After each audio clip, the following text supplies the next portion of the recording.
Hello friends, and welcome to a new video. Welcome to a diary in my life, a few cozy days in my life as an archivist, working on that title. But we're doing some fun, exciting things in this video, and I, as always, need to leave very soon because I am traveling. I'm hitting the road.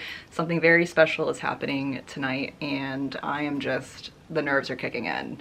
So I was invited by the university that I attended my graduate program at, and that's where I got my master's degree in history and where my archives career really kicked off. I worked in the university archives there while I was studying and got my first job through the university, through networking with a professor, and 8-ish years later, here I am. My old professor invited me to come speak, and I've done talks at the school, a different college, university that I went to for undergraduate. I've been there several times to speak to a public history class there, and that's definitely more low-key than what's happening today, because today I feel like I'm already getting the royal treatment. I don't really know what to expect once I get there, but the email correspondence and the itinerary my old professor has prepared has just been great, and I'm getting paid. This is a paid gig. I'm receiving an honorarium to come speak.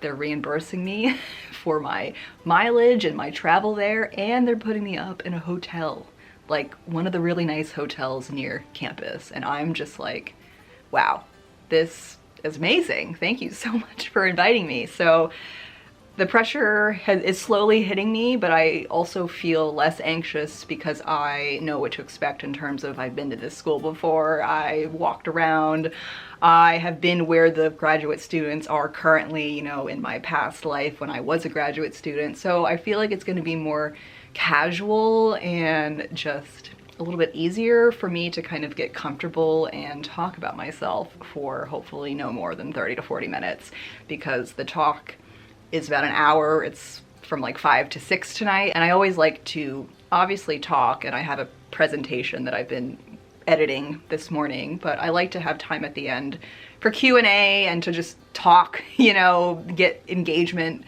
and answer any questions that might have come up from people during that time, so it's just not me lecturing and blabbering and talking about myself for an hour. And then the great thing after the talk presentation thing is that we're all going out to have dinner together at the recreational hall.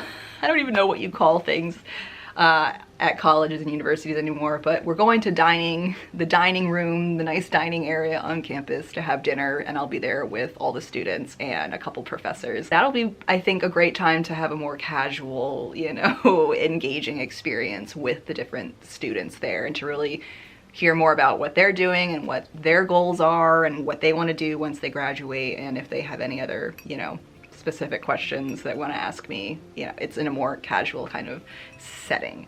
So I need to leave, I think, in like a half hour. That was when I was planning to leave, and thankfully I think my PowerPoint presentation is pretty much up to snuff. I'm reusing the one that I've used before when I went to go speak to undergraduate students, and I've been updating it a little bit because this talk, I really feel like I can talk more about my side gigs as being on YouTube and Instagram and artist photography, all that fun stuff. But the flyer itself really makes me and my careers and the position I'm in really interesting and unique, and I give props to my former professor for like articulating it in that way, because I've struggled so much with being multi-passionate in my life, but also on YouTube, like sharing archives content, but also more lifestyle content and book content and fashion content and art content. Like there's just so many different aspects of myself that I want to share, and I will never put myself in a box, even for the dang algorithm. And that's just been really hard for me to, one, articulate in different spaces, whether it's my professional archive space or in my content creation art space. Like, I do this, but I'm also this. And that is an isolating internal experience. To be invited somewhere where I feel like I can really talk about all these aspects of my life and my career, and also how they like intersect and how they just make up me as a human, just feels really freeing, and I'm just really grateful and excited that I get to go share this part of myself and my life to students who are actually interested in hearing what I have to say. And my professor is really impressed with everything I've kind of fallen into and follows me on Instagram, and having that feedback is really important, because sometimes you just, again, isolated experience and talking to people and getting their side and perspective really just affirms, like, yes, I'm doing a great thing here and I'm awesome. I've been making slight updates to this slideshow, like adding more slides about my YouTube and like other things that I've done, which has been really fun. And you can see my slew of resume things there. And then I added a whole section for YouTube and Instagram and put in some thumbnails of my archive videos. And it just feels really nice to be able to be like, hey, I'm doing this thing and it's fun.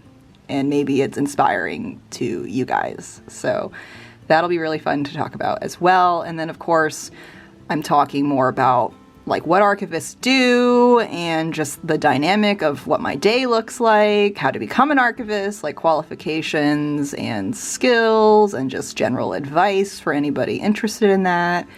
And then I'll link to some job postings specific to Pennsylvania. So yeah. I need to get my stuff together, finish packing, make myself lunch. I have like a 2.5 hour drive. Once I get there, I'm meeting my professor at the hotel, and then I have to check in, and then I have to go sign paperwork so I can get paid. And then we're going to the hall. It's in a fancy hall area to prepare for my talk and just kind of wait it out until 5 o'clock when it starts. So come along, friends, for this fun, exciting autumn adventure in my life as an archivist and artist and photographer and YouTuber and all these other things, and let's go.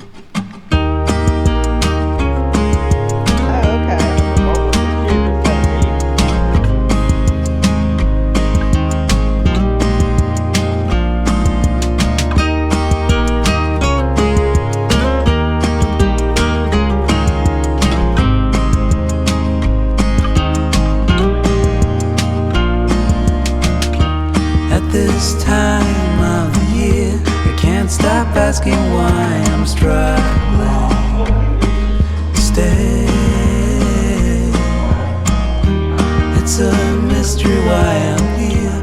I guess I'm just too tired. We were just talking about it with Dr. Spica.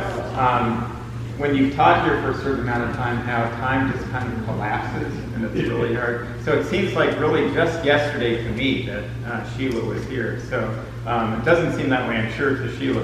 But Sheila's graduated our program from 2015 and got into doing archives. So talking here, I didn't realize what had started in the university archives and kind of got into it that way. It's really a pleasure to bring Sheila here, not only because of your archival work, but also the fact that you've developed this kind of social media, really inventive and creative social media empire. You know, so it's an example of what you can do with your career in public history. Every year we have one of our graduates come back and give a public history talk, and so let's give a warm welcome to Sheila Joy. I have a clicker and I'll be wandering around. This is my outline. So, hello everybody, I'm so happy to be here. I think the last time I was on campus was maybe 2017 when a friend of mine graduated, so it's been a while and I'm trying to remember things, but I'm so grateful to be here and excited to chat and get to know some of you guys a little bit more about what your goals are, and if you have any questions for me and as my career as an archivist and all the other side things that I do.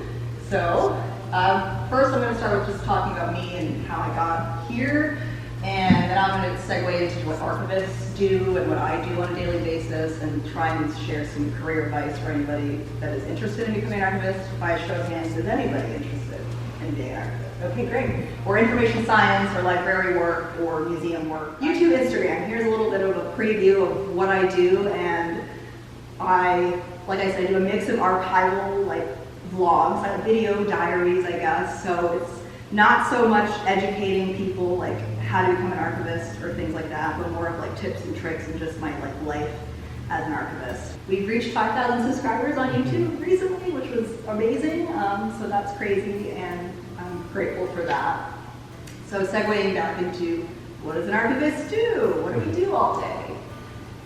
We do lots of things. And this is just a very short bullet list. Like I mentioned, I work in a small archives, and you can have small archives, medium sized to like large ones that you would see in like Washington, D.C. or like these big places. And I realized I really enjoy working at a small archives because I really get to learn all these different aspects of the job, and it's never a dull moment. I like to, again, I'm multi-passionate. I like to like switch things up, so I like doing one task, switching it to another task. So it's really been, it's fun for me to kind of go between these different things, but it can get very overwhelming if you don't prioritize your time correctly. So qualifications that employers generally look for, and I can say this because I am part of the hiring process at my current job.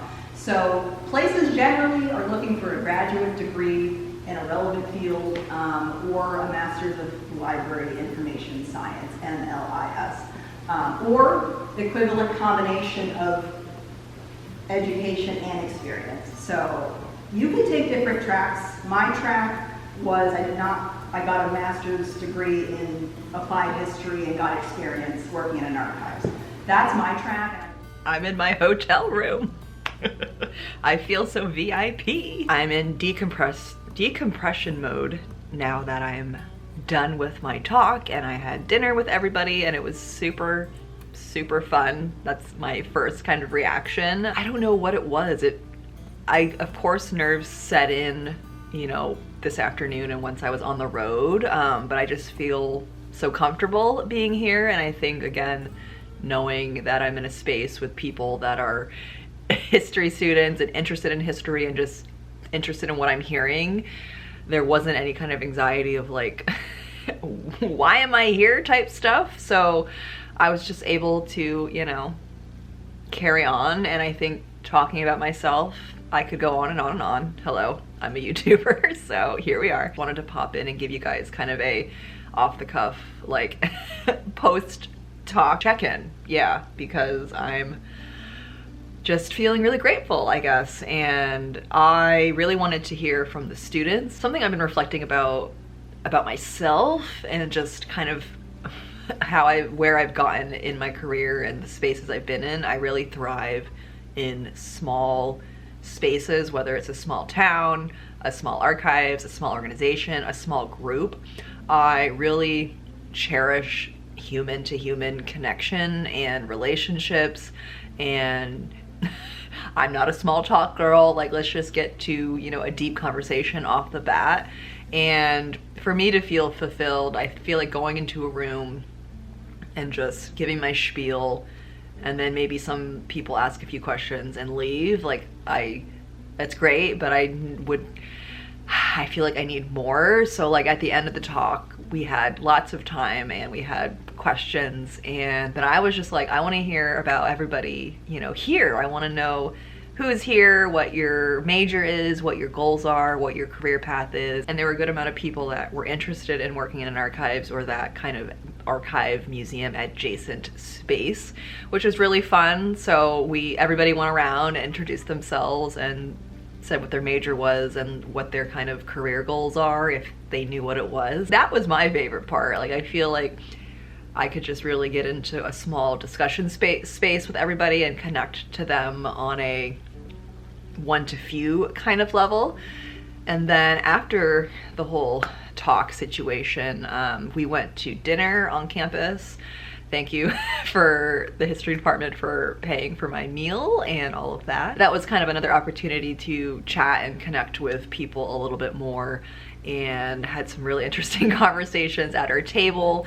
And I even met somebody who has been following me, Macy. Hello, Macy. And funnily enough, Macy is in the same job that I was in when I went to this university. I started out in the university archives there, and she says she is now there, like, you know, graduate assistant working in there. And I just thought that was so cool, and we got to chat a little bit. And yeah, so thank you, Macy, for coming up and chatting with me and introducing yourself. That was really special. So I think I'm gonna continue relaxing. I'll give you guys a hotel room tour tomorrow when the lighting is a little bit better. I'm gonna indulge in my hotel experience, gonna take a nice shower, unwind, maybe do some reading, play some Switch because Animal Crossing, and watch TV. And then tomorrow I'm excited because tomorrow is gonna be a little adventure day on my way back. So checkout time at this hotel is 12 noon, which is crazy to me. Granted, check-in time is 4 p.m., which is a little bit later. I've just never really been to places where that's their time frame, and maybe it's because it's a university. It's adjacent to the university, and I guess they have rooms just completely like on hold for anybody at the university, which is interesting. So interesting checkout time. But tomorrow I'd like to explore town a little bit and maybe walk around campus and go to the library and the archives where I used to spend a lot of time, and just kind of peruse through there and obviously take you guys with me. And then on my way back, I'm gonna stop in a town like 30 minutes from here, which is a super cute, small little historic town, and I love the vibes there, and figure out if there are any bookstores nearby. That's always that's always on my agenda, is finding a bookstore or a thrift store. I did see a thrift store on the main drag here, so we'll see if they're open. And I'd love to try a coffee shop, like a local coffee shop. I don't really know if there are that many here, so we'll do some research into that. But yeah, tomorrow will be a much more cozy kind of autumn adventure, and then I'm heading back home. All in all, it's been a very fulfilling day, and I can't believe I was invited by my alma mater to come speak, and this is my Thursday night. Just hanging out in a hotel room that I did not pay for. Grateful, guys. I am grateful.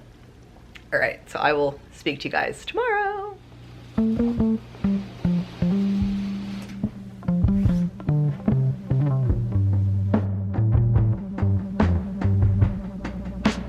Born over a fault line, bad teeth and worse habits, high heels in a trailer. Good morning, friends. The sun is out today. I think I have not seen the sun in this vibrant form in over a week. Some have been saying up to 2 weeks. It's probably been somewhere within that 2-week range depending on where you live. But wow, I woke up this morning and the sun blinded me. Oh my gosh. Surprisingly, I was doing well during this 2 weeks of like no sun. I think because of just like it's spooky season, and it made sense like ambiance wise. But yes, the sun does wonders for my mood, and I'm just grateful that it has returned. Hello, sun. In other news, I started my day by coming out to this super cute coffee shop. It's in a trailer. It just opened a couple months ago. I looked it up and found it, and it's super cute, like major inspiration for my Animal Crossing island. And let's do a taste test. I didn't try my coffee yet. I got a caramel oat milk iced latte, as I always do, and let's see how it tastes.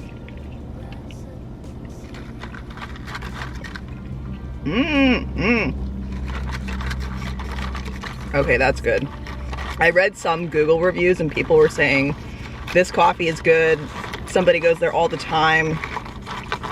I'm a fan. Railside Coffee, if you're ever in the Shippensburg area. Yum! Can I shift you over here? Does it make me... Oh, you can see it right there. I'm still in the parking lot. So I have a little bit of an itinerary this morning. I'm gonna go just explore my old Shippensburg haunts. I just drove by my old apartment, and I'm gonna take you guys and show you, just kind of drive around and try to remember things, because I think I lived here for about 2 years, or like a 2-year period. Things are slowly coming back into my mind as things that I remember. I just drove to a grocery store to get like some bananas because the hotel did not have free breakfast, which I thought they did, but it's like pay only breakfast. So I was like, I'm not paying $14 for eggs. I just will run to the grocery store and get some bananas. So we did that. I was like, where is this taking me? And then it all kind of flooded back into me. Like, this is my old drive to the grocery store that I would take from my apartment, and it was right there. And so I think I'm just gonna like do that first, go back to the hotel. I didn't fully check out yet, but I'm gonna go back to the hotel, and depending on time, try and walk around the campus of the university. I wanna go visit the library and the archives where I used to work, peruse around in there and see if anybody's working and just be like, hi. And that's kind of it for at least pre-checkout. And then I'm gonna check out and then try and find lunch in Carlisle, which is about 30-minute drive east back home. And I found that they have 2 bookshops, guys. There's 2 bookshops there. We're gonna go check them out. One's like an independent store and one's a used bookstore, strictly used. So that's really exciting, and hopefully I can find lunch somewhere in that historic downtown area. And that's the plan, then we're heading home. So I'm really excited. The day's off to a great start. We have sunshine, we have great coffee, we have a cute coffee trailer. I'm a fan. So let's go see my old apartment. Okay, this was not my apartment. Wouldn't it be cool if this was my apartment? But I decided to drive down the street a little bit more, and I actually did a project on this mansion. It's called the Hawk Mansion, but I forget, I have to look it up and remember the history because it's been like 10 years, guys. We had like a regional local history class, and we all were commemorating the anniversary of this street. This is Orange Street, and there's a bunch of different historic places, houses, etc. on this street. So we all picked a site. I picked this one, I mean, obviously, and I was able to go inside, get an interview with the owner, and just learn about the history of it. And I think we had to write a paper and produce something, and I created a video about it, I think. Of course, this stuff's all probably lost on my hard drives, but hello, Hawk Mansion. So many memories. And I think my best friend Alicia's apartment is one of these places where she used to live. It's not here, it's, I think, a little bit back, but we're just going down memory lane.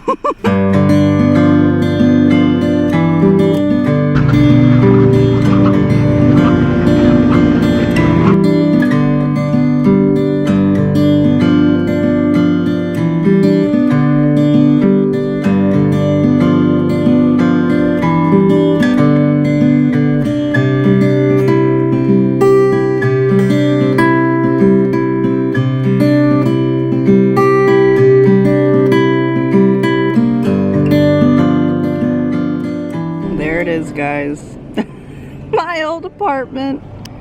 I used to live in this top right hand unit and used to take outfit photos on the stoop and over there by this church and on the back of the building. And the one winter I was here, we had like 3 feet of snow. Winter Storm Jonas, forever in infamy. And this whole parking lot had 3 feet of snow, and I couldn't even go to work because I couldn't get out of my parking lot. And I remember I like walked like to the main street up there, and it was just like crazy to me. So good times.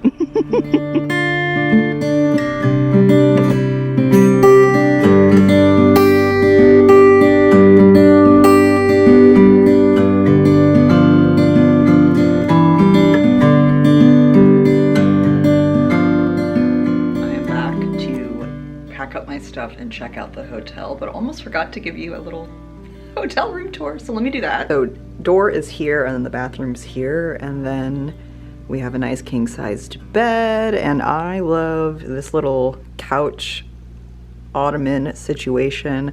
I see that a lot of hotels are like that are updating or adding this kind of scenario, which I'm a fan of. And of course our big window, and then a view of campus. At least the like athletic fields over there. And then I think this is the little like microwave situation, fridge. Why is it so hard to see? Here we go. TV, desk, full-length mirror, and bathroom. The shower, like the door, like there's no door, and I thought that was just weird. But again, modern upgrades, I guess. One thing I found so odd is that they have mirrors like a mirror right there when I'm sleeping. I mean, it didn't really bother me because I fell asleep and woke up and didn't really notice. And then I have one here. So I don't know, that's definitely a choice that they made. But now I'm gonna check out, put everything in my car and walk over to campus and try and go to the library and the archives to just pop in and go down memory lane, and then we're off to Carlisle to do some book shopping, book browsing, and lunch, and then home.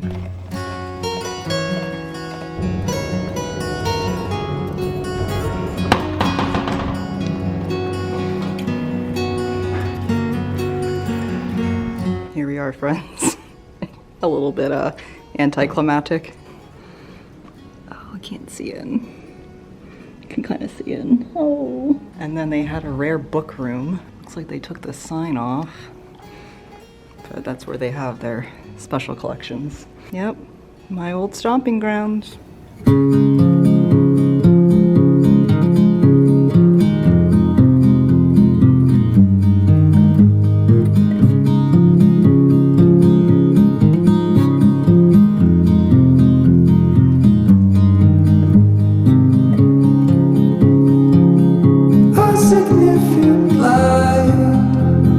Just where he was needed, claimed him black as night, cloistered in injustice, dead in the eye of time. Nobody is losing, faces merchant change, but your face remained the same. Swallows will be here by dawn. When we're finally sober, they'll be gone. The trees will bloom and ice will melt. We'll always remember how it felt.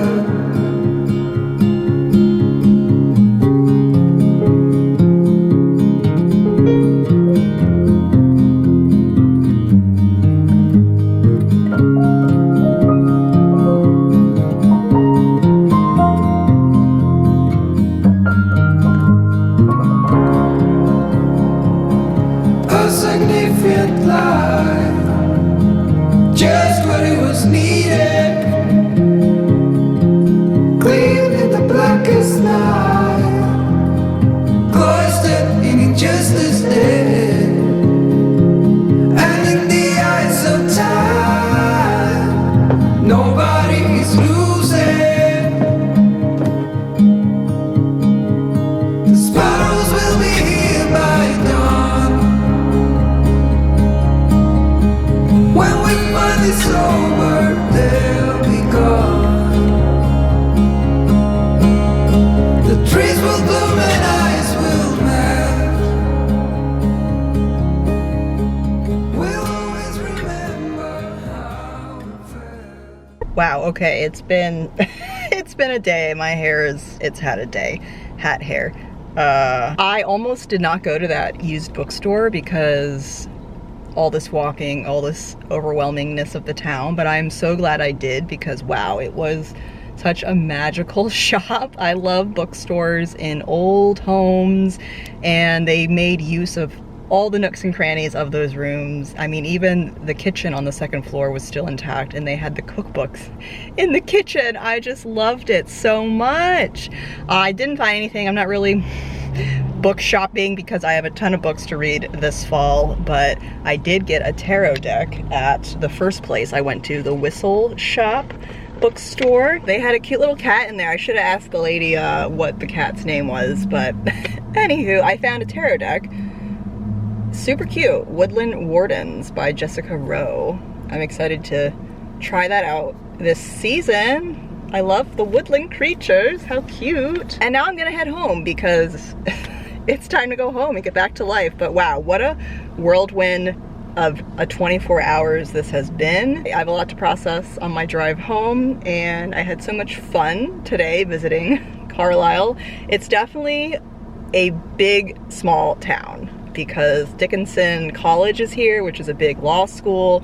It's a big historic district, and there's a ton of historical places in the square, and walking up and down the main drag, it's just like, whoo, there's a lot going on. It's a very, very scenic place if you're ever in South Central Pennsylvania. All right, with that said, thank you friends for coming along with me for this video. My days in the life as an archivist, off-duty archivist, and yeah, I will see you in the next one. Bye!